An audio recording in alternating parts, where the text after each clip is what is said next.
1043 Network.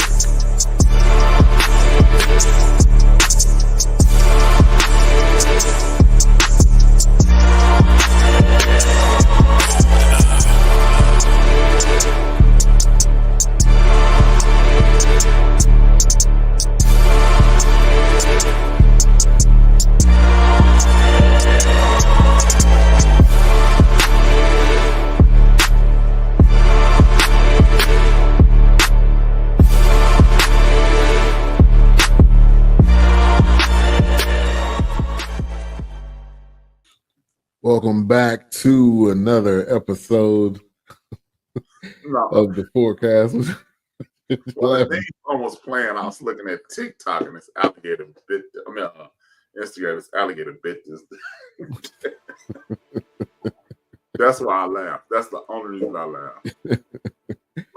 But welcome to the Fourcast, man. It's been a 2-cast. It's been a 3-cast. It's not a 2-cast as of right now. Wilkes is out. Doc should be coming back. Queen 3 and King, I believe, is coming back at the beginning of the year. So we should have Doc back pretty soon. But, man, looking forward to tonight's show as we do the final episode of Evolution of the Black Quarterback, which was definitely an exciting series, kind of a mix between history and progress and where the game of football is going, but also just how the American experience or culture has gone and grown and evolved. But yeah, definitely looking forward to tonight's show, which kind of goes into some of the new school of quarterbacks. So this was good. Again, we reviewed the first 2. This is the third one. It's available on Amazon. I would highly suggest you check it out. It's definitely one of those documentaries that you want to see. If you are a sports fan, if you're a former player, whatever, this is definitely something you want to check out. But A-Trap, good to see you, man. How you doing? I ain't hit the power bar yet, but I'm cool. I hear you, man. Probably you and like 90 million other people feeling the same way. Trying to hit this power bar, baby. Once I hit it, I'm gonna hit naked. Bucket naked. That's what you're saying. Bucket, man, this thing. How you doing, A-Trap? I'm free. I'm with nothing on. That's all I'm doing. Right. All right, so this one kind of taps into the 2023 draft, which was a major draft for Black quarterbacks. Trent Richardson, C.J. Stroud, Bryce Young were some of those that were being interviewed throughout this. And obviously a lot of them were excited to see Vick. I mean, they were probably watching them as they were kids, or if they weren't watching them as kids, their parents were watching them and told them about him. And this was kind of the everything coming to a head when you talk about legacy, when you talk about history, when you talk about progress. Vick is kind of that transcending, is the transcending quarterback that gave you so much of that skill and talent and speed and arm strength and all of that. And now you're starting to see basically people having him as their Jordan. Kind of like, I would say, kind of like LeBron and Jordan. But give me your thoughts on some of the young QBs and, their thoughts sitting down with Vick. Yeah, man. I mean, I really enjoyed the fact that they were paying him a lot of respect. And I would say AI. I would say it's the AI of football. Yeah. He made it cool for Brady.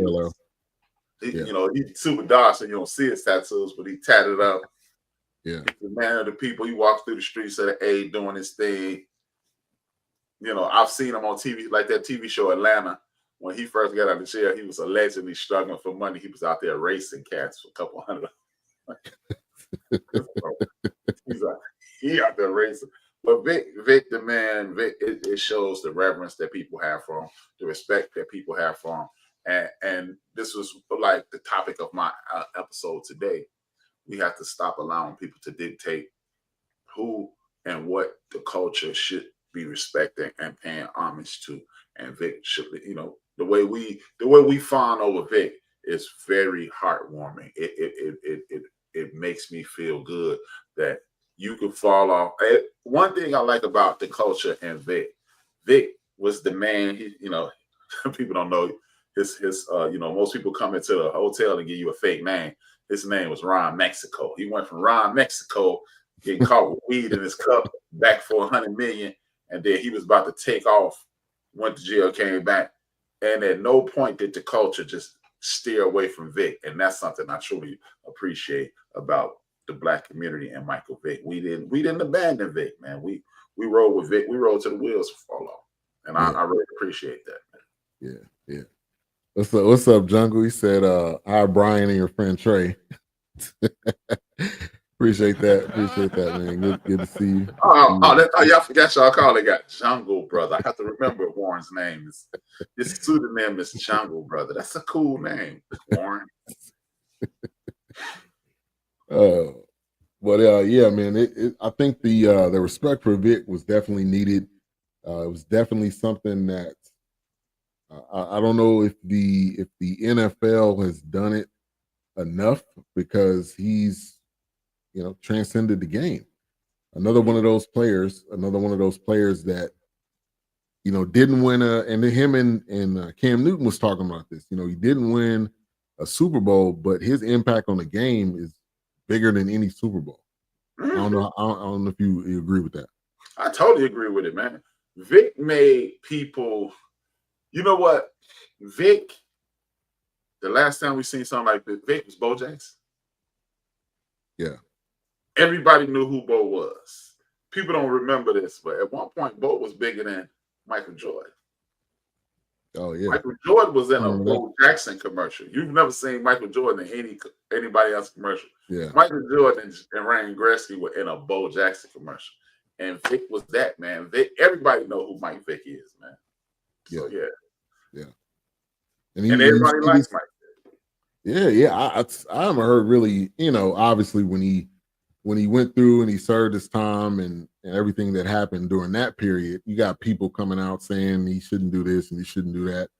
But yeah, for the most part, I ain't ever heard anybody say anything bad about him as a person, as a teammate, on the multiple teams that he played on. So yeah, Vic is a stand-up dude, man. Yeah, man. And the fact that he never snitched on I ain't gonna say who he didn't snitch on, but I know the whole story. This is being a criminal justice major, you watch these kinds of things. And I remember what really happened with Vic.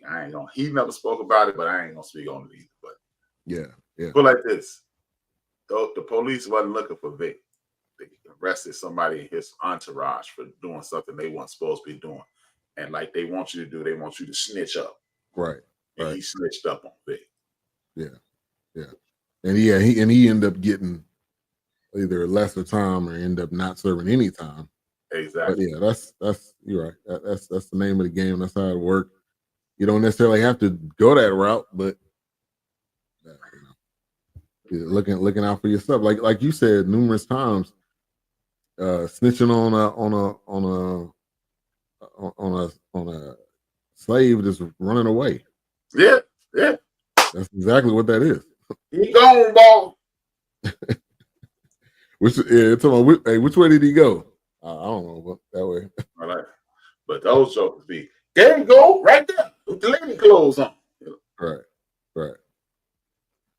Yeah, but and I think for Vic, just one of those dudes that didn't let that be his. This is how people gonna know me. Because honestly, he could have just said, "All right, I'm done. I'm gonna serve my time. When I get out, I'm gonna do something else. I don't want to play football anymore. I don't want to have nothing to do with this." And that wasn't him. He came back. Not only did he come back, but he got a whole nother $100 million contract and played multiple more years. And you can see his impact on the game. So, man, again, and he left-handed.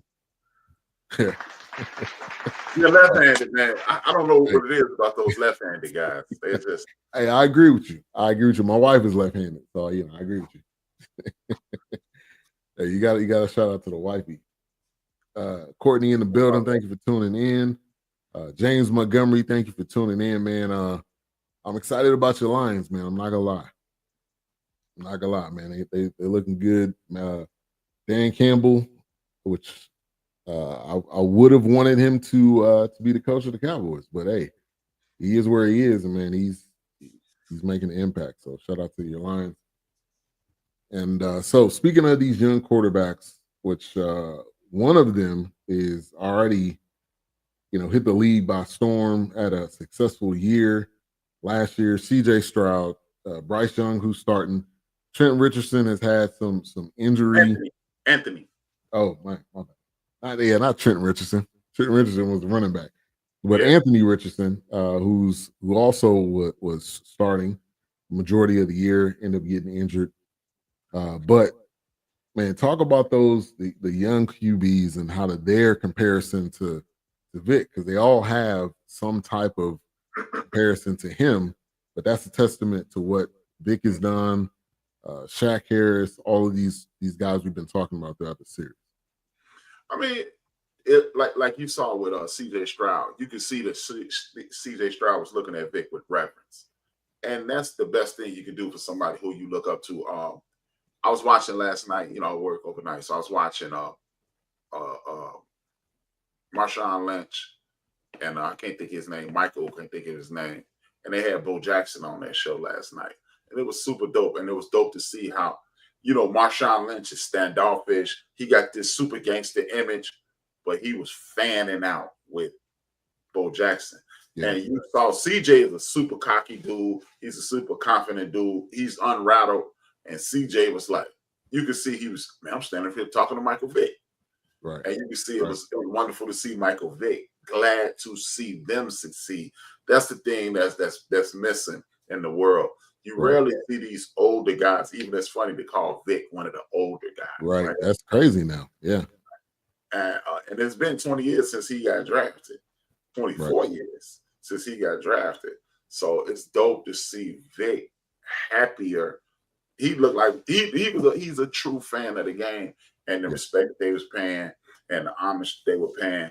And one thing that the NFL is starting to do, and I don't know if I appreciate it. I don't know if I'm like, yeah, finally. I'm kind of indifferent about it, but I'm glad. I will say I'm glad that they're doing it. They're starting to coach the player instead of the system. I've been saying for years, and most coaches will tell you this. Very good coaches don't coach their system. They wrap their system around the player. Whatever you do well, we're going to do this. We're going to construct more plays around what you do versus having you the round peg fit in a square hole. And Vic forced people to do that.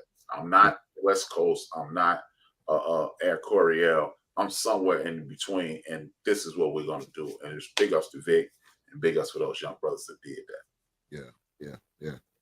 Yeah, definitely shout out to them. And then you had Bryce Young's father coming up to Vic, like, man, I appreciate what you've done for the league, what you've done for my son. And I think that's just, coming full circle. So again, I can't say it enough. We can't say it enough. Vic was the perfect person to host this. And he could relate. He could relate with everybody. Anybody that he interviewed with, it didn't seem fake. It didn't seem like they were trying to make it out of something. And you could tell just the respect that everybody had for him. And then the interview that went into with Russell Wilson, I felt like that was a perfect one too. Russell being the second, I didn't believe this, but the second black quarterback to win a Super Bowl was Russell Wilson. So from Doug Williams to Russell Wilson is a long time, and I honestly I thought it was somebody else, but nah. And that was last year we had Black Sunday, right? The year before that, yeah.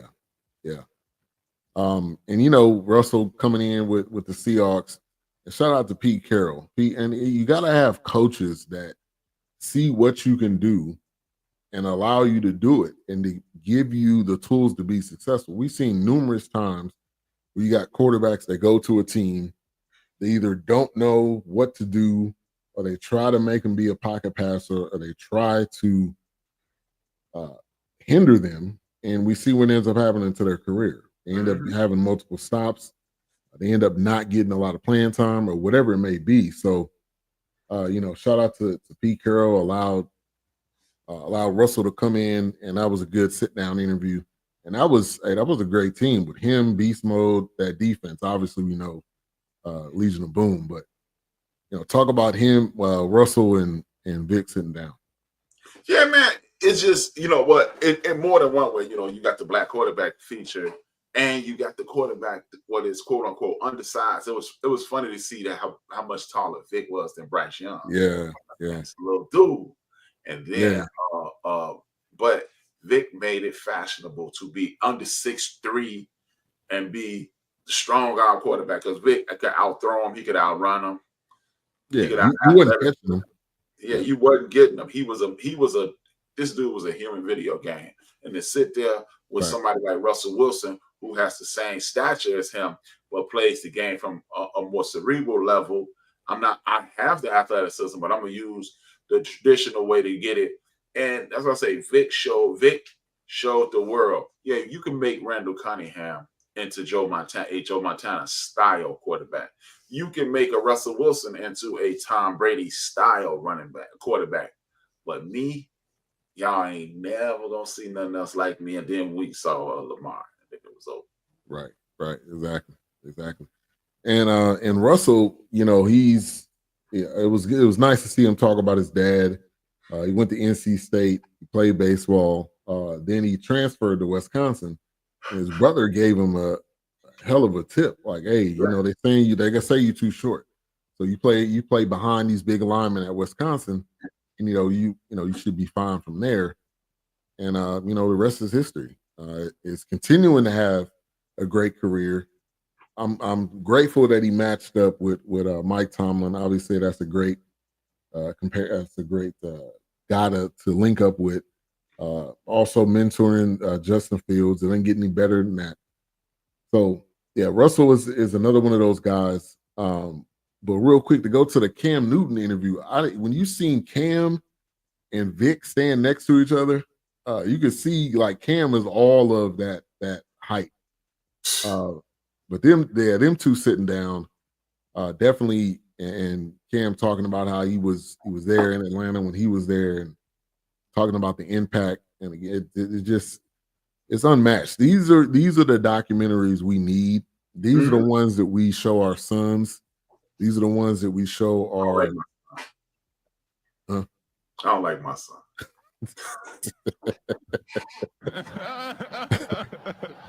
But these are the ones that we show as a locker room movie to the young kids and the Pee Wee football and high school and all that. These are the ones where, again, legacy meets history, which also meets progress, meets the future. It just gave you everything, and I think again this kind of comes to that forefront, in this last episode. But yeah, man, the Cam Newton interview and the comparison between the both of them, and talk about Cam Newton. Man, at the end of the day, Cam Newton supersized Michael Vick, man. Yeah, I mean, he was big, like a linebacker with the same type of speed and arm strength, which is crazy. Man, this dude. Nobody was taking him down either.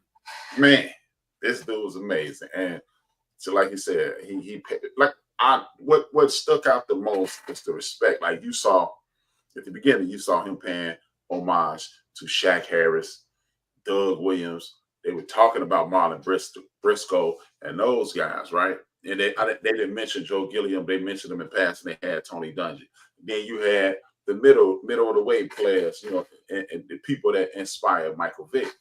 And he paid homage to the Warren Moon, the Steve Youngs, and those guys. And then this last episode, it was just amazing to see how people looked at Michael Vick the way they looked at. You got a dude who was league MVP, and he was like, "I want to be you." That has to feel good, man. That has to feel good. Yeah. I mean that means that your mark was made. And again, he said it. No matter how many Super Bowls you win or don't win, is your impact made on the game? And obviously, it's a yes. Cam looked like that T-1000 Terminator machine. Yeah. Doesn't even look human. Yeah. Man, I mean, when he's just dragging people to the end zone, when he's hurdling over people, yeah, Cam Newton again was one of those, we talk about generational talents. yeah. Cam Newton was a generational talent. He remind you of what's that dude name? H-Rap. Yeah, A-Trap under center. H-Rap under center. But you know, H-Rap playing corner, he didn't do none of that soft offensive stuff. Yeah, man. Yeah. But yeah, Cam is, man, one of those, again, special quarterbacks. You had to have him in this. I'm glad they had him in this last episode. And doing a great job with his podcast too. Excellent. Yeah. Now that's something I truly appreciate about Cam. He is the X's and O's guy. He is showing the world, I don't just dress funny for attention and then just talk loud. I know this thing. Right. Hey, A-Trap got you right here. They said A-Trap was dope before the accident. You know what, Jungle Brother? You called him by the name too. You called him by his name. You know what, Jungle? My man. For the backyardomy, man. Poke high, baby. Poke high, baby. Killing them at poke high. Hey, Al Bundy out here. I'm telling you, man.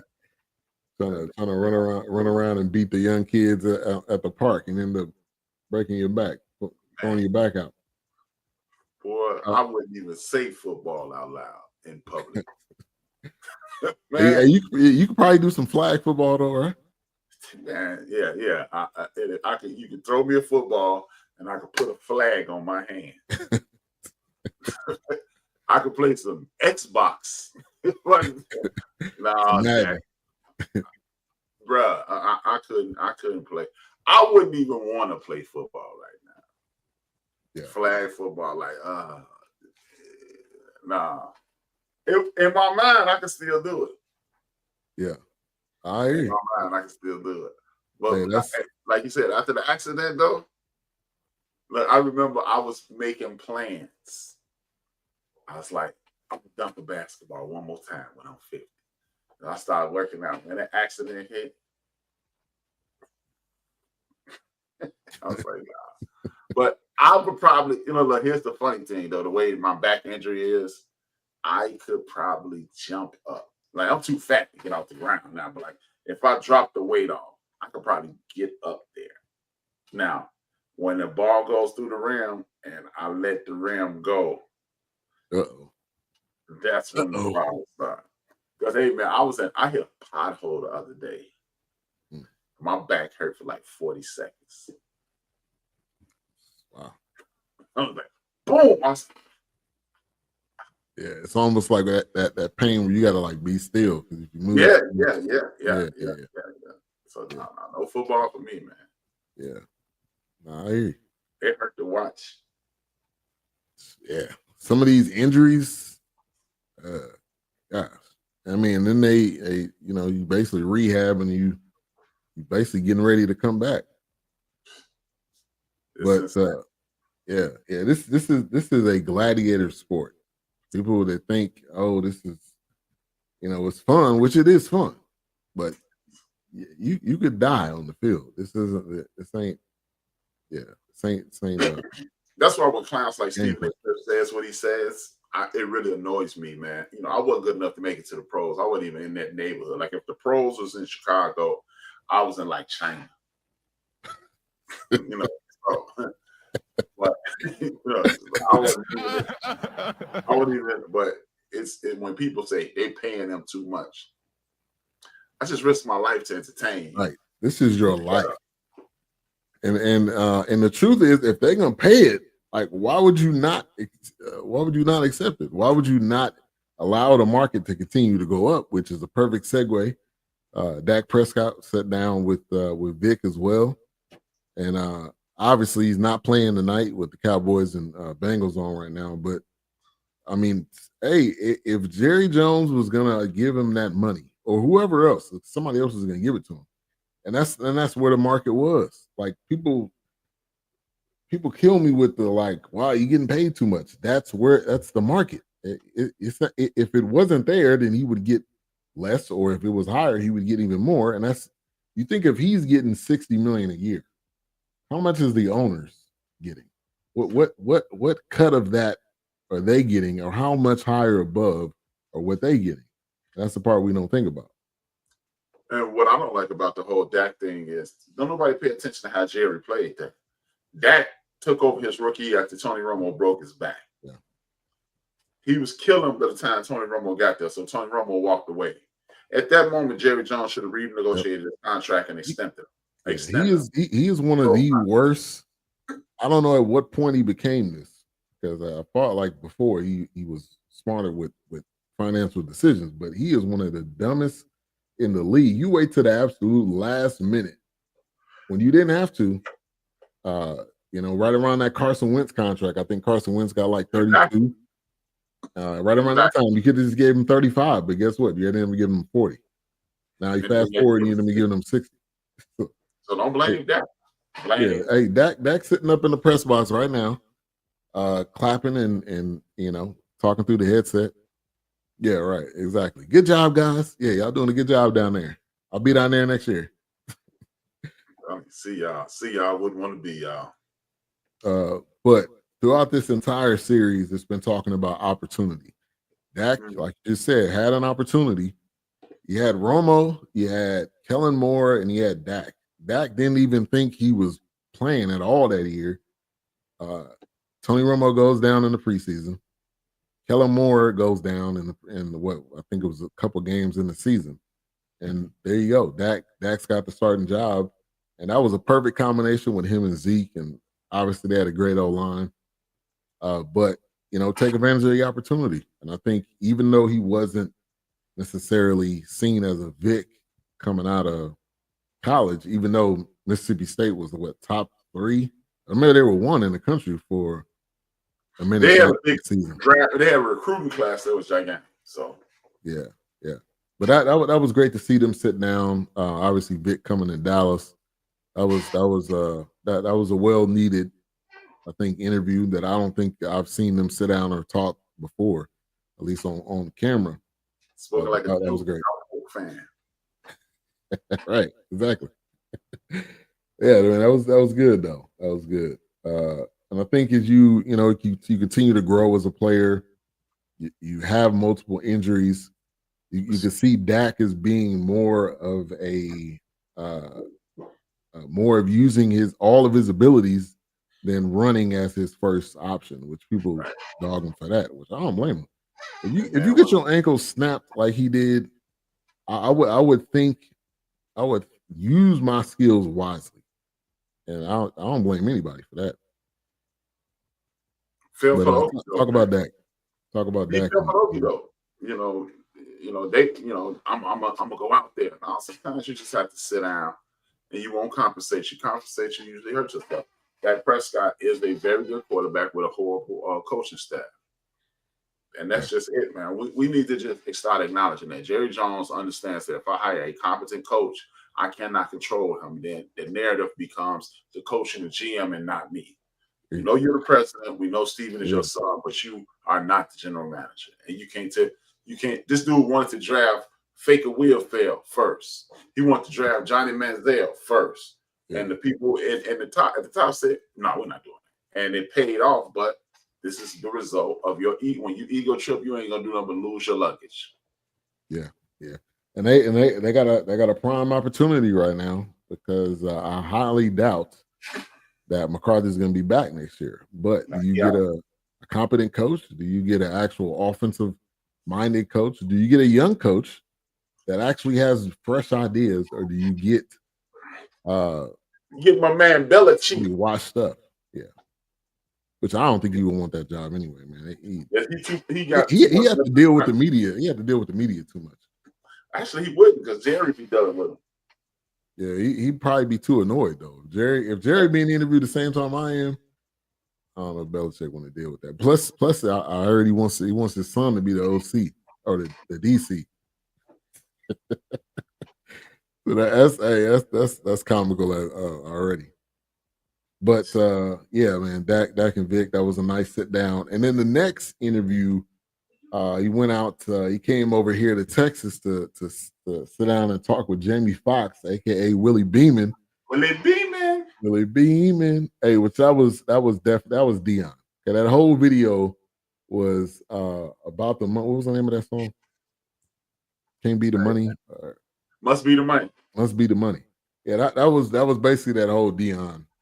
I'm traumatized by that movie. I'll tell you about it later on. That movie, I'm traumatized. You traumatized? Like seriously traumatized? Yeah. I'll tell you about it later too. Okay. It's too hot for TV. But man, Jamie Foxx playing quarterback in high school didn't necessarily. I don't think he didn't play at the next level, but obviously that wasn't his. That wasn't his. That wasn't his route, because obviously Jamie has done a lot. But and the story behind him and playing Willie Beeman, I didn't know that story at all. So yeah, that was dope. That was dope. That was nice to see. And yeah, that was right around that time, like you said, he was doing In Living Color. He was doing a lot of comedy. He was probably Booty Call was probably one of those. Woo, don't say that. Booty Call. Hey, he was doing those types of movies. Jungle said, "Touch the subject." Don't do that, man. That might have was led to me not liking being a Jamie Foxx fan. Booty Call. Hey, that was a bad movie. I ain't gonna lie. Yeah, but the Vivica Fox was in it, so it's like old. She was like Vivica Cat, never. Fox. Yeah, but that was definitely a progress in his career, and from there on, Ray, and he just kept going up in all the different films. But talk about Jamie Foxx, that Jamie Foxx interview. Huh? Jamie Foxx is one of the most intelligent. One of the most entertaining individuals in Hollywood. There's no doubting Jamie Foxx, man. It was good to see him. It was good to see somebody outside the football culture to let you know this dude affected everybody. Like we said, he was that guy. Right. Like on Dan Le Batard. He's that guy. They got, man. Yeah. I seen that. Wow. Yeah, I would feel the same way. I'm sorry. I would feel the same way. Yeah. And I beat it to the punch because I did it first. I got there at like 7:45. They got there at 8. I was in the office like, Gotcha. Yes, Warren. It's a touchy subject. Yeah. You're back to being Warren. You just demoted yourself again. You just went down. Yeah, right. But hey, look up Jamie Foxx's actual name is Eric Bishop. Go Eric Bishop Terrell football. Go look that up, man. There's some pictures of him with the Jerry curl, and he was a running quarterback. And it's amazing to see the talent of a lot of people that we didn't know played sports, or we didn't know, had some type of career. But definitely shout out to Jamie Foxx. This was good. I would watch it for that, because he gave some really good information as far as Any Given Sunday, how he got the role. They didn't really want him to play the role at first, but he was like, "Oh, I used to play QB," and that kind of helped him get in that role. So, yeah, man. This is one of my favorite documentaries, and this is proof positive of what I've been saying since we've been doing this, that I don't think we need to do any more biopics. You cannot put 25, 30 years in a can to cover a 70-year life. I mean, 30 minutes, an hour and 30 minutes and a 70-minute, a 70-year life.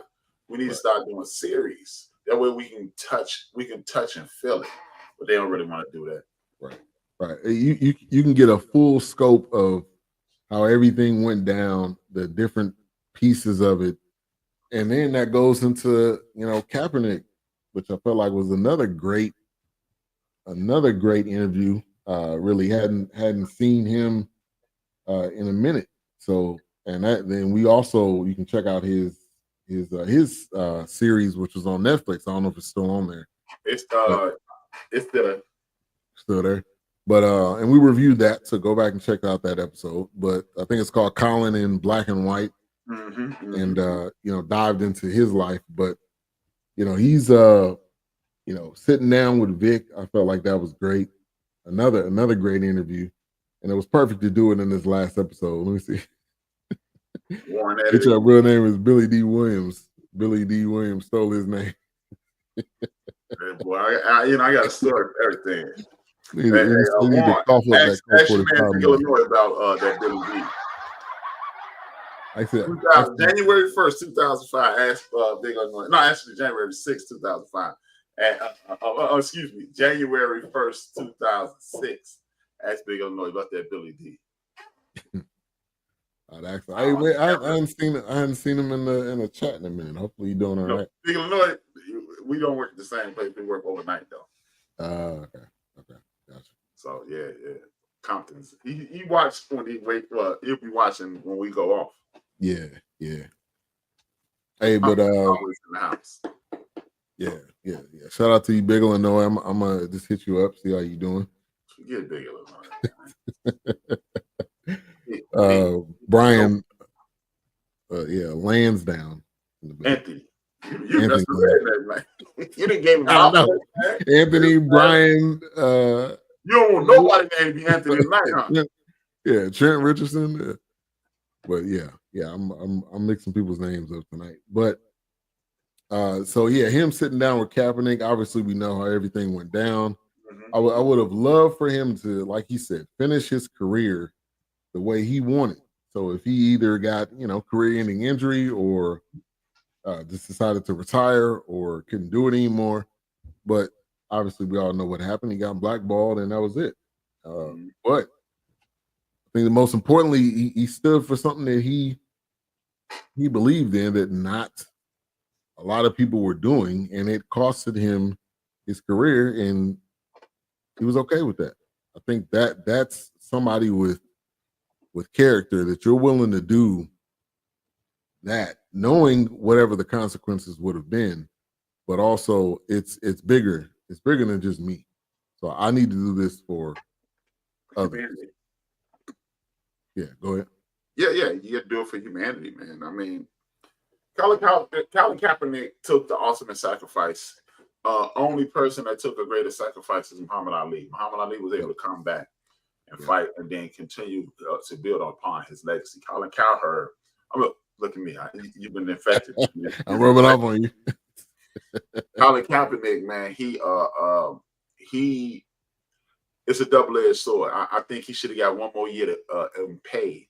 But I don't know how Colin Kaepernick assumed that he would take a stand like that in racist America, and they would re-sign him. He should have just stayed in that contract, played it out, and left it alone. But he chose to do that. But it worked out for him. Like it is proof positive that what God has for you, no one can take it from you. It is yours. He was destined for riches due to his athletic prowess, and now his athletic prowess got him run out of it. He was a runner, got him run out of the league, and as well as put him in a situation to where, from what we understand, he'll be able to take care of his family into perpetuity. Yeah, definitely. Living in Vegas now, got a beautiful house. Man, so he I think he reached one of his goals, which his goal was obviously to make it to the NFL. Did he win a Super Bowl? No, he made it to the Super Bowl though. And man, if him and Harbaugh still would have been together, I mean, they probably would have won a Super Bowl. Most definitely. And now, Harbaugh's story, and now he's with the Los Angeles. Yeah. They had to bring Kaepernick down. They can't afford to let a revolutionary win. Exactly. Yeah, he was making them uncomfortable, is what it came down to. And now you fast forward, and they have Black Lives Matter on the helmets, and they got let's do these breast cancer awareness. You pick which cause you want, and all of that. Which I think he Kaepernick, the stand that he made helped to bring some of that stuff forward, but we still have the same issues though. So we still have issues of people getting murdered in the street by police. So Kaepernick's work is really honestly never done because it continues to happen. Yeah. It's just like it's an old adage. Your potentials will never be reached. You can just strive for potential. There is no cap on it. And you got me about to mess up. I almost call him Colin Cowherd again. Kaepernick, man. Kaepernick is a perfect example of what I was telling you about. Good coaches, coach players, regular coaches, coach systems. This is why people like my man Bill Belichick, yeah. But Bill Belichick, Mike Tomlin, Bill Cowher, Andy Reid, and the new guys are Miko Ryans and my man who coached the 49ers, Kyle Shanahan, with his daddy calling his plays. But this is why they're good though, because when the Shanahans had Griffin III, they coached his skill set. Andy Reid coached Vince Young's skill set, Michael Vick skill set, and Colin McFly, Donovan McNabb's. They coach skill sets. Andy Reid coaches skill sets. Therefore, if I'm coaching your skill set, I just need to structure something around you instead of saying 1, 2, 3, throw. 1, 2, 3, throw. When you hear things like they're holding the ball too long, that lets you know that you are in a traditionalist mentality and not coaching players, so you'll never do well. Harbaugh's brother's doing a great job coaching Lamar Jackson. This is the new wave of NFL. This is what the NBA would like, but the NBA doesn't embrace style. They embrace foolishness, and it's over. Yeah. What did Warren say? He said it's like Norma Ray. The strike wins, but the striker gets chopped. That is. Warren is on point tonight, man. He hadn't earned back Jungle Brother yet? No. He's still Jungle. I mean, we won't be Jungle Brother for a while. But calling me Ace Rap, and it would have been. Yeah. But man, I would have loved for Kaepernick to be able to continue his career. But I mean, I think he, like you said, he was in a great situation, and when Harbaugh was gone, it was kind of I don't know who was the coach after him. Was it Tom Sula or it was some random guy? But anyway, they were done. They were done with him, no matter who the coach was next. But now go ahead. No, I'm just listening. I'm just like, yeah. But I will. Since you gave me before, it's sad because you see the same thing. They try to do the same thing to Russell Wilson. People don't acknowledge it, but they try to do the same thing. Russell Wilson.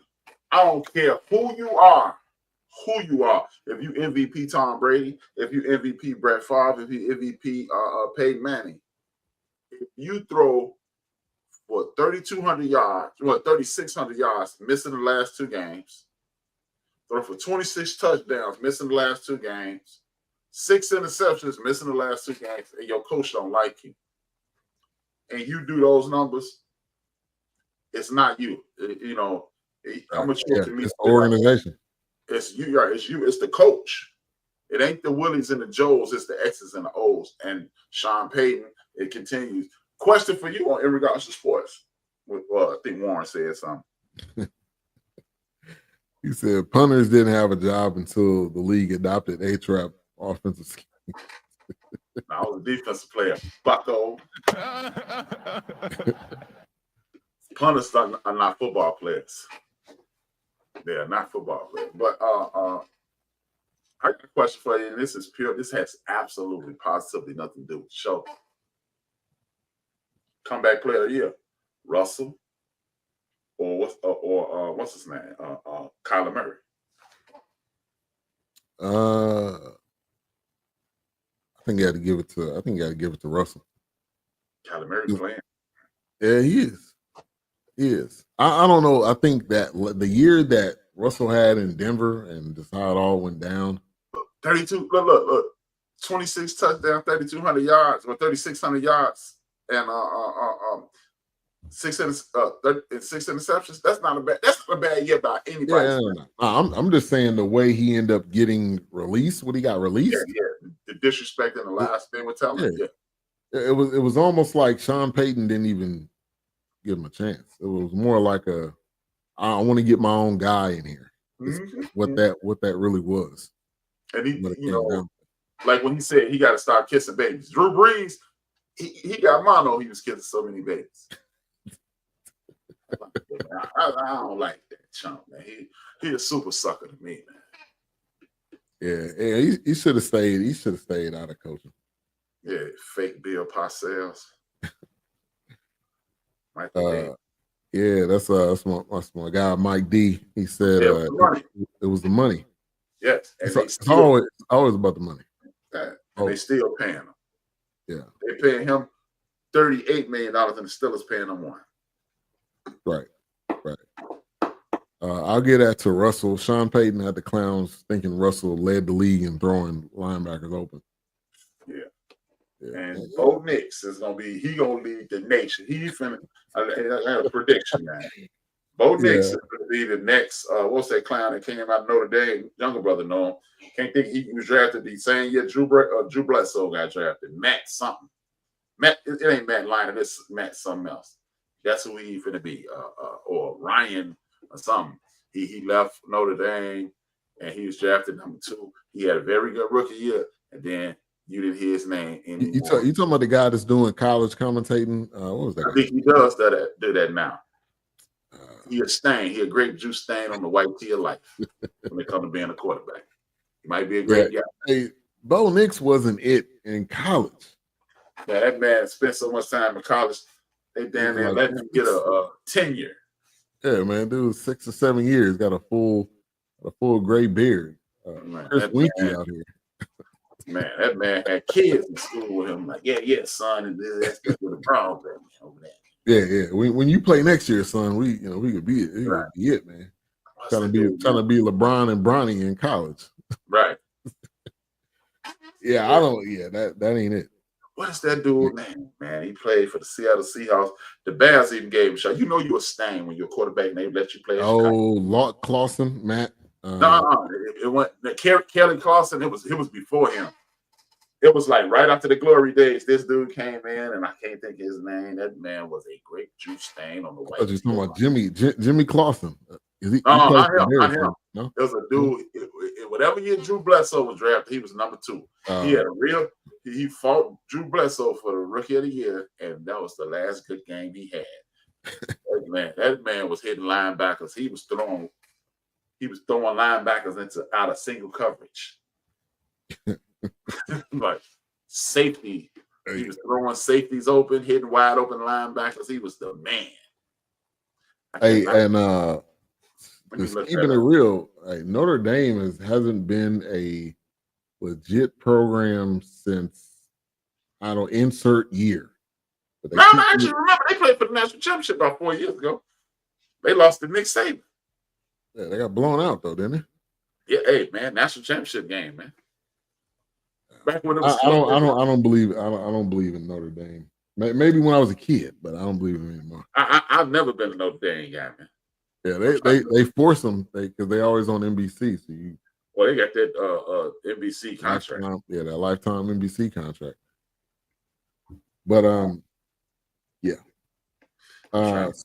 speaking of direct parallel to Kaepernick, you already said it, Muhammad Ali and the athlete strike. Man, there's been probably 4 or 5 things we reviewed with that image of him and Jim Brown and Kareem Abdul-Jabbar sitting down, and who was that? I don't know who else was with them, but there was it was a bunch of people. Bill Russell. Right, Bill Russell. Yeah. What's the man named Kurt Flood? It was a lot of those guys. Kurt Flood. It was a bunch of those guys, man. I can't think of their names. It's a bunch. It was a bunch of brothers, and it was good to see that, man. And like they were speaking about how Rick Meyer, Jack, Rick. Oh yeah, I know. Yeah. That name's definitely familiar. Rick Meyer. Chris Berman used to call him Rick wallowing in the mire. Appropriately named. Yeah. Oh, how about them Cowboys? Yeah, I know. I'm a little surprised. Yeah, it was 17-17. Mm-hmm. Yeah, at the end of the third. Yeah, this is not the Bengals. This is not their year. Defense is. Yeah. Let me see what they say. You ain't got my glasses on, man. He said, "I just heard this baseball player inked a $750 million deal. He will be paid $300,000 a game, $17,000 for every pitched ball coming his way, hit or no hit. He left the Yankees to join the Mets. Yeah, Juan Soto. He just surpassed Otani. Otani had what? I think it was what, 600? Yeah, 600 million. I mean, man, I ain't mad, man. Hey, man. Hey, you know what? I got to do this. 1 second. I got to take a second out the show. I don't like you, my son, BJ. I told you to stay with baseball. You 31 years old. You could have got us that money, man. That's all I'm saying. We could be living it up right now in Cancun, man, on the beach. Man, I could be right now, like Eddie Murphy said in Metro, naked in Tahiti. Thank you, BJ. Thank you, man. I got to go to work day out of tomorrow. Juan Soto, man. That bag right there, and he's gonna be just going over to the other side of New York. Yeah, gotta get a new crib. Right, exactly. Hey, so yeah, shout out to him, man. Get this money while it is available, and he's gonna be playing outfield. So if the ball's not hitting your direction, you basically standing there picking your nose, eating sunflower seeds. Hey, I'm telling you, see, smoking like a true non-baseball player. Boy, let me tell you something. Hey, I used to play baseball. Hey, if you in the outfield, if the ball is not hit to you, man. Hey, if you're not playing the hot, all it takes is you to do this. Right at you. If you're not playing, the infield, obviously you got to be on your toes at all times. You can glance away playing outfield, and that that's the position where for most power hitters. I mean, you got more like third base power hitters nowadays, but no, third base always been power position. Always. I always thought of like left field, right field was kind of that. No, outfield are power positions, but third base, first base, the corners in the outfield. Yeah. Hey, Will Clark was my guy growing up, man. Left hand, man. There you go. Look. I can name some of your favorite players. Ken Griffey Jr. Oh, yeah. That was my number one. Barry Bonds. Obviously. Will Clark. What do they all have in common? Hey, Ricky Henderson. Ricky was the man. That was my guy, man. Going to the A's games back in the day, man. Hey, the A's will never ever be the same again. Yeah, they moving to Vegas. Yeah, they're about to be playing in Sacramento, I think, for the next couple of years. But Vegas is it. All right, you're gonna have an NBA team pretty soon. You already got WNBA, you already got hockey, about to have baseball. Really, it's just the NBA, which is about to happen. LeBron's about to get that. About to be the owner. LeBron get that team Popeye Sissy. Well, you don't think it's gonna happen? Hell no. NBA love LeBron, man. If anybody was to get it, that's currently playing right now, it would be. You drink beer? Yeah. 12-pack. Hey, him go to bed. 12-pack and a packet of Earl Campbell sausage, baby. Oh no, they only sell them at Walmart. No, they sell them outside of Walmart in Texas. Outside of Texas, they only sell them at Walmart. Earl Campbell and 12-pack. Hey, it's happening, man. Writing is on the wall. Man. Bet, I'll bet you. Yeah. All right. Will Clark from the old Dixie, Mississippi State team. Oh yeah, Will Clark. Will Clark was his name. My man, steroid buddy. Carlos. Not Carlos. The steroid buddy. Yeah. What's about Canseco? Played for the Cubs. No, he played for the Cubs, and he went down to the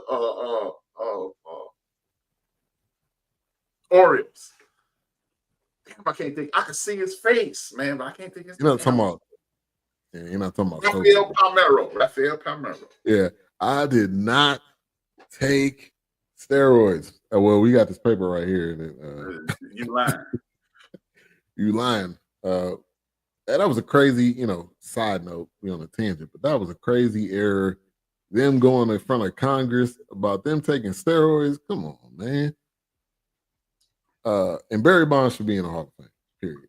Yeah. All of this, you taking steroids does not help you with hand-eye coordination. It doesn't help you with the bat swing. Huh? Barry Bonds never tested positive for PEDs. That's all I'm saying. No, but that's what's gonna be. That's over his head though. That's what they putting over his head. Every time the Giants played the Mets and Doc Gooden was scheduled to pitch the next day, he'll put his hamstring the day before.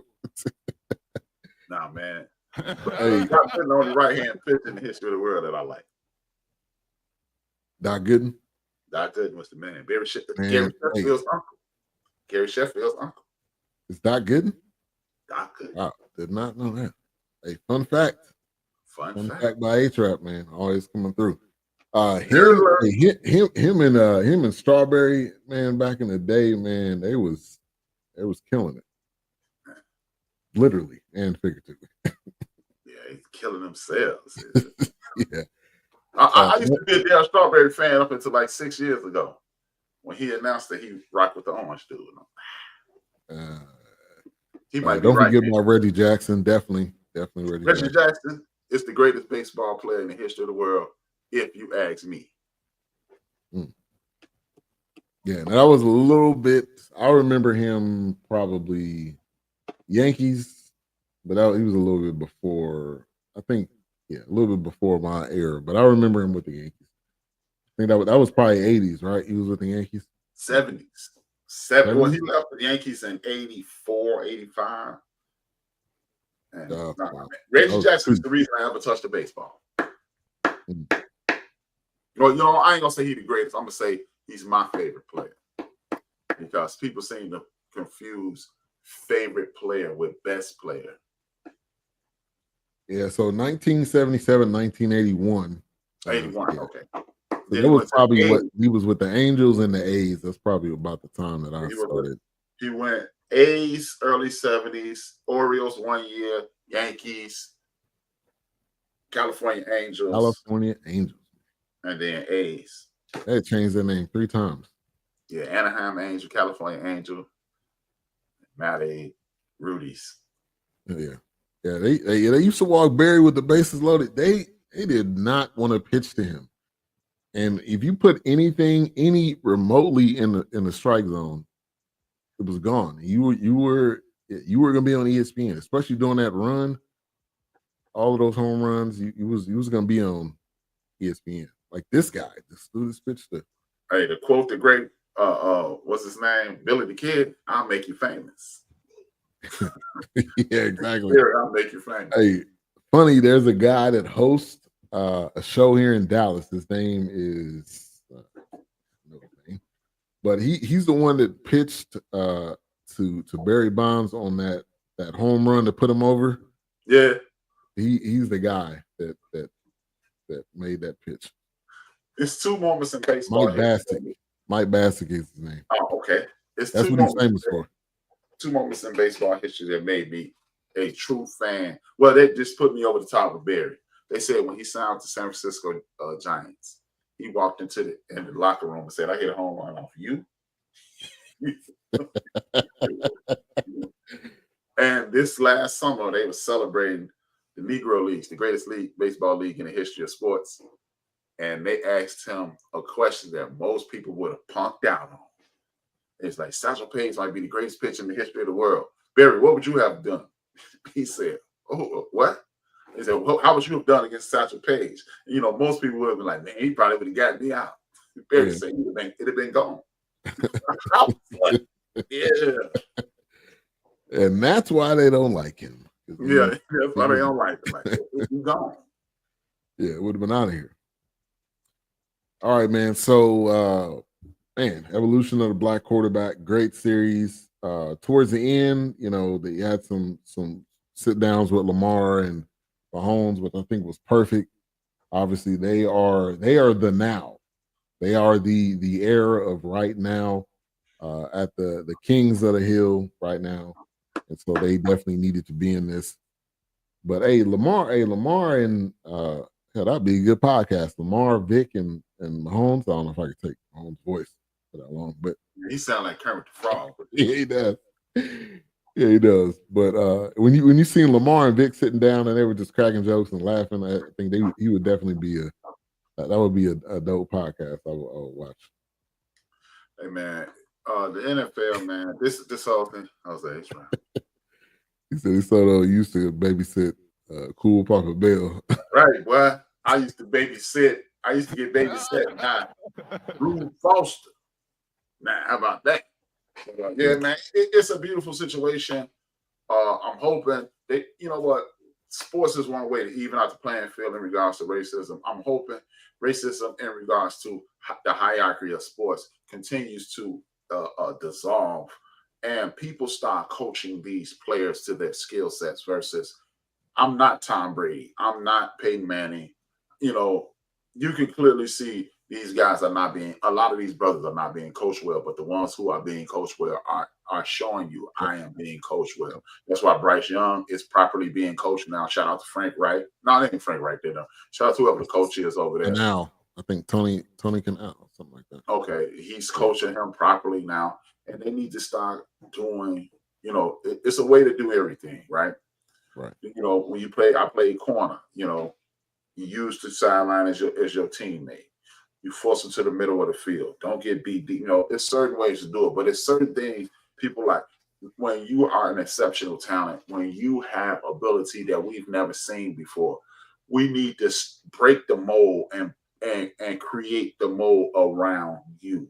Right. There's a way to do everything, but there's some ways that you have to do it in accordance to them. Just like the great Bo Jackson, he tells the story about Terry. I can't think his name. Terry Robisky, I think his name. So, brother, he was a running back coach of the Raiders. Bo kept cutting it back, getting 35, 40, 50 yards. And one of Bo's most famous runs, he got like 4 yards to play before. Terry told him, don't cut it back, Bo. Trust me. Just don't cut it back. 87 yards later, Bo scores a touchdown. Yeah. So, yeah, it is a way to do things. But when you have an exceptional talent, you also have to say, okay, we're going to do it your way. And shout out to Bruce Arians. Shout out to the Shanahans. Shout out to the dude who I think coaches quarterbacks better than anybody I've ever seen, including Bill Walsh. Andy Reid is the greatest at that. Andy Reid is the greatest coach, I agree with you. Getting the best out of his players. Yeah. So, I would love to see, like, your man Mike Davis is a Terry Robisky. Yeah. Your man Mike Davis. I would love to see his Lions in the Super Bowl, but because I like Andy Reid so much, I would love to see him three-peat. That will put him in rare air. That would make him one of the greatest coaches in history of the world. Hey, and that would make Mahomes there. Mahomes get the three-peat this year. I don't care what nobody say. He'll be at 4 Super Bowls then? He'll have 4. I would say at that moment, Mahomes is better than Tom Brady. And I'm ready to fight you, anybody who doubts it. Reason I say that is this. There's never been a time in which Patrick Mahomes wasn't responsible for the win in regards to this. Facts. Now, Tom Brady, first 2 Super Bowls, first 2 and his last 2, they won because he was on the team. His first 2 Super Bowls, his last 2 Super Bowls, he Brad Johnson, Trent Dilfer those Super Bowls. The ones in the middle, he won. Yeah. And that's in accordance to one of his teammates, Teddy Bruschi. You saying Teddy Bruschi said that? Teddy Bruschi said on ESPN one day about 6 months ago, he said, we carried Tom Brady on the first couple. Yeah. Hey, no doubt. And I agree with you, Mike D. Man, I'm still bitter because the dude he didn't exit on his own terms. But that wasn't that wasn't his ultimate purpose, because I think he's in his purpose right now with what he's doing. I would love to see him coach if he wants to, to help impact the youth or college or whatever. Andy Reid won me over when he drafted Donovan McNabb with Mel Kiper and all the big heads had him taking Ricky Williams. Yeah, Mel Kiper. Can we stop acting like he is the draft guru? Can we stop, please? Please. Maybe that means he can rap like Premier. They make it seem like everything he has ever said has been gold and been correct. I don't really even pay attention. I don't know if I ever really paid attention. Really, I just look at it based on what you've done in college, the competition that you played against. That should pretty much say, what the potential of what you should be. But anyway, and like Jungle Brother, I really started like Andy Reid back then. But Andy Reid did something that most people frowned upon these days, and me and Big Mo been arguing about it for 2 years. Stop putting these damn quarterbacks in after their freshman last year of college. Let them watch. Mm-hmm. That is paramount. People, you can't learn watching. Yes, you can. Yes, you can. You need to be optically acclimated to the speed of the game, and that's why a lot of brothers at quarterback fail, because that's why they promote their paycheck. We just signed them for $62 million, and then your natural inclination is to say, well, put them out there. No. Yeah, you're not ready. If you think of, even if you're just standing there listening to all of the cadences, you're listening to the plays, it's a huge benefit if that coach is going to be there next year, and you know the system. By the time Patrick Mahomes is a prime example, what he set behind was it Alex Smith? Alex Smith for 1 year. Was that 1 year? He played 15 games, and then Mahomes started week 16. Yeah. And that's what I'm saying, man. I mean, that's just why outside of the coach being a Sumron, a Moron, right? Bum meet him, man. Outside of the coach not being what I think he should be. But people like me and my cousin was debating about Caleb Williams. He's a prime example.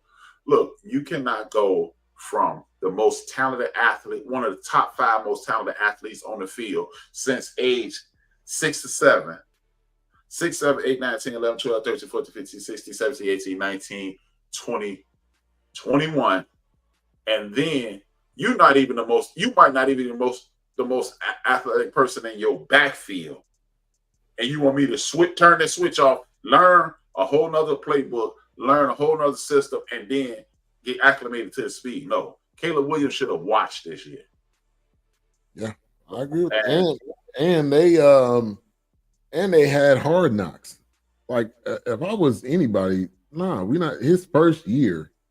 We're not doing that. And you and the coach, like I think you said this, following him around and what we gonna do. And didn't I tell you all that, man? Yeah. I'm glad you said that, man. Yeah. I watched that first. I only watched one episode of Hard Knocks, and I came on here. I said, "Hey, man, mark my words. That bad coach is horrible. He's gonna get fired. He's Jackson. He's gonna get fired." Yeah.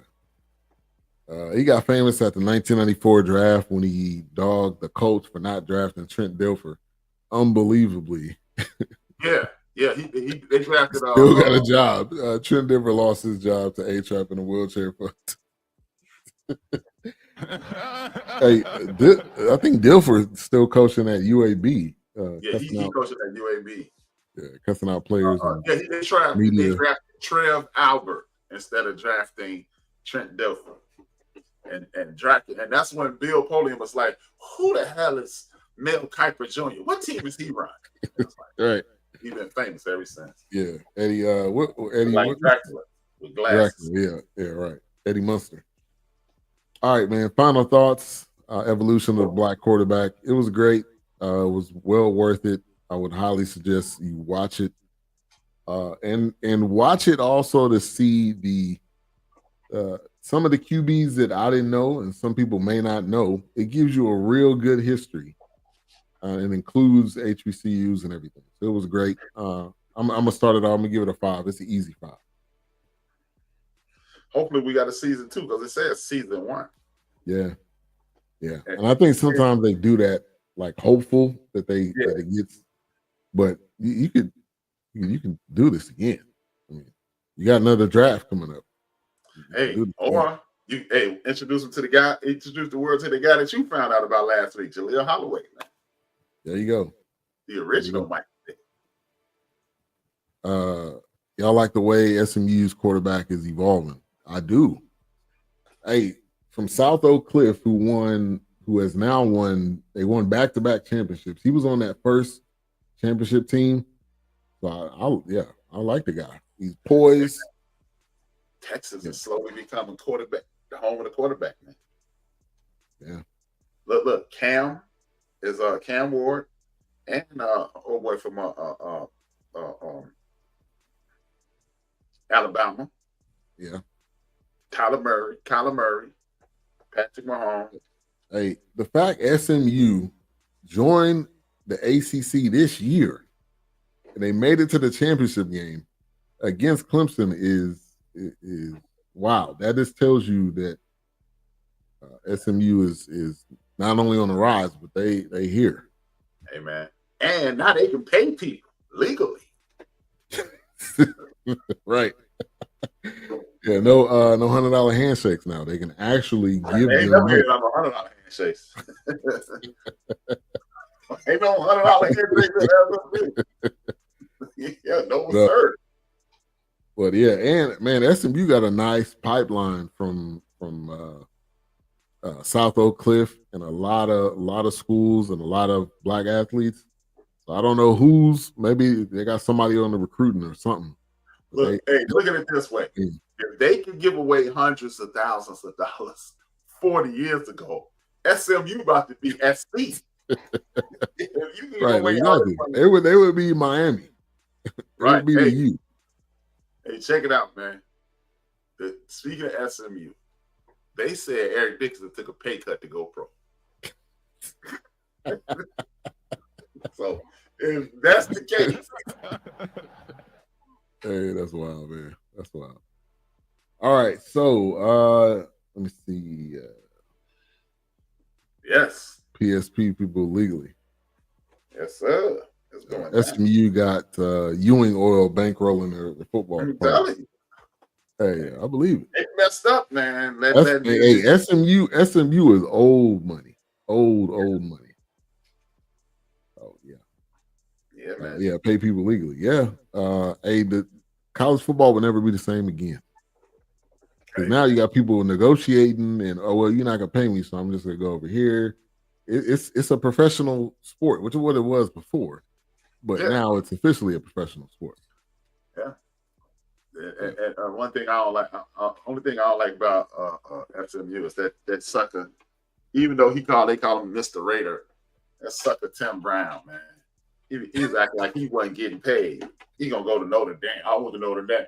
And you kept the money then, chump. Get up out of here. Tim Brown. Is he from Texas, man? I think he is. I think he went to a high school here. He went to Woodrow Wilson. Yeah, that's appropriate. Woodrow. He's a Woodrow. I don't like Tim Brown. He's from Dallas. Yeah. He should be naming himself. I said Eric and Craig James took a pay cut. Yeah, the Pony Express, man. Pony Express, baby. Barry Switzer gave Eric Dickerson a Camaro, but he signed with SMU because his mom didn't like him. True story out of his own mouth. I kept that Camaro too. Yeah, I would have too. Yeah. That red Camaro back in the day, man. If I could drive, that would have been my first car. I would have got that car somehow. My son is still mad at me about a Trans Am. I had a white Trans Am with T-tops, red interior, and I used to let him ride. I used to let him sit in my lap. Dumb, you're a young father. You just drive around with him in my lap. Yeah. Anytime we see a Trans Am, BJ look at me and say, he used to call it the White Dragon. You gave the White Dragon. It's like, thank you, sister. Most dads did that, so you're not the only one. I got a picture of me sitting in there. So no, I was just driving down the street though. yeah, I mean that too. We ain't no taking the Polaroid while you're driving. Yeah. All right, so next week, haven't talked about it, but piano. Yeah, man, I was about to say the same thing. And that's a who's the play? August Wilson. August Wilson. And Malcolm Washington, man, shout out to the Washington brothers. Denzel got the movie Gladiator. If you haven't seen that, is it good? It's good. Yeah, it's good. It ties the story in. They did a good job. And then you got his son directing it, Malcolm Washington, and then you have his other son, John David Washington, Morehouse brother, in it too. So, yep, that's what we got. He played football down at the house. Yeah, he did. Yeah, that was the Rams. Yeah, and he broke records too. The boy was good. All right, so next week, piano lesson. It's on Netflix. You can definitely go ahead and watch that now if you haven't already seen it. I'm looking forward to it. A-Trap, talk about the format of the show. What you got coming up rest of the week? Instead of doing one show for 1 hour and talk about a set of topics over an hour, give you a ton of information, what I've done is break down my platform. I call it 15 minutes with A-Trap. Every day I do 5 days a week. I do 15 minutes. I'll talk about things that are going throughout the week, 15 minutes a day.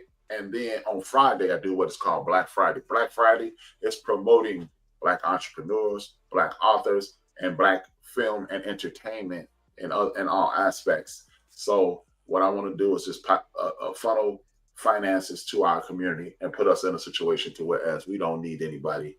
To quote the great Dr. John Henry Clark, we have no friends. We may have some allies, but we have no friends. A month ago tomorrow, the United States of America showed us we have no friends. We have allies. Yeah, you're right. And at the top of the year, I'm bringing back rapping with A-Trap, where I interview celebrities, whether they be comedians, rappers, producers. I've had world heavyweight champions, Olympic boxers, NCAA, All-Americans on my show, telling their life story, not being asked those same mundane questions. What made you do that? We have an actual conversation. It's an actual conversation with the people that from our community, telling our community. I want our story to be told forever and last forever. Every time we don't document, just remember, every time we don't document one of our elder stories, they pass away and those stories pass away with them. You don't agree with me? Ask yourself, how many times did you see Quincy Jones in interviews? Now, I'm not talking about the scuttlebutt. Quincy Jones started his career hanging out with Ray Charles, middle of his career doing Sanford and Son and things like that, television programs. The late middle of his career, Michael Jackson, and then he continued to do TV and things like that. How many stories passed away with Quincy Jones? We need to document our history. So in the event that they do away with African-American studies or Black history, those are two different things. African-American studies, Black history, two different things. They do away with it in our institutions of academia. We can always just turn to our elders and they can tell us the stories. Yeah, facts, man. What was that? Mike Davis said something else. Yeah, let me get to a couple comments. Grossed over $300 million. Is Denzel's highest grossing movie ever. Wow. In politics, we got campaign contributions now. In college football, we have those contributions illegally. Yeah, and it's been going on, and that's how coaches get hired and fired. They don't. If the boosters don't like the guy, they'll buy his contract out. Buy him out, and he gone. And that's why I will never root for Notre Dame. They did that to my man Ty. Yeah, and they're just not that good. So that's another reason. Oh, hold on, Notre Dame coach talking about they gonna make him the best next coach. I did hear about that. Yeah, he's doing well. He's not doing world championship Notre Dame level, but I'm just not the biggest fan. I like the coach. I'm just not the biggest fan of it. He said, "Hey, Trap, we need to do a backstory on how Rufus stole Shaka Khan from you." Yeah, man. That's a tough one, brother. That's a tough one, bro. Hey, to this day, she look good. Yeah, Shaka Khan fine, man. To this day. He fine the frog hair, Jack. All right. Thank you, everybody, for tuning in. Let me get to a couple acknowledgments. Todd Lutz, thank you for the like. Fly Ty, Chris Bass, James Montgomery, Deborah Broom. Thank you, everybody, for tuning in, for the likes, for the share. Share this podcast. Share it with somebody in person. Share it with on social media. We'll be back next week. The piano lesson. I've been looking forward to this one, so definitely looking forward to that. Be good. And we're probably not going to review this because it's like an 8-part. What's the name of that series that's on Netflix with Colin Domingo? What is it? I put it in the group. Yeah, let me. It's man, and he did this movie called Sing Sing. I don't know if you've seen that. Preview or whatever. The Madness. And Coleman Domingo is becoming one of my favorite actors. Yeah, man. I was wondering who was gonna step up and take Mr. Washington's slot. It's a lot of people. Homeboy from that movie Cross, that series Cross. Maybe let's talk about it after we go off. Yeah. But all right, thank you for tuning in. We'll be back next week, better than ever. And go ahead and close us out, Trent. Y'all already know it's the first of the month. If I owe you something, I ain't got it. And if you need it, get it from God without the baby oil. And don't swallow him upstairs.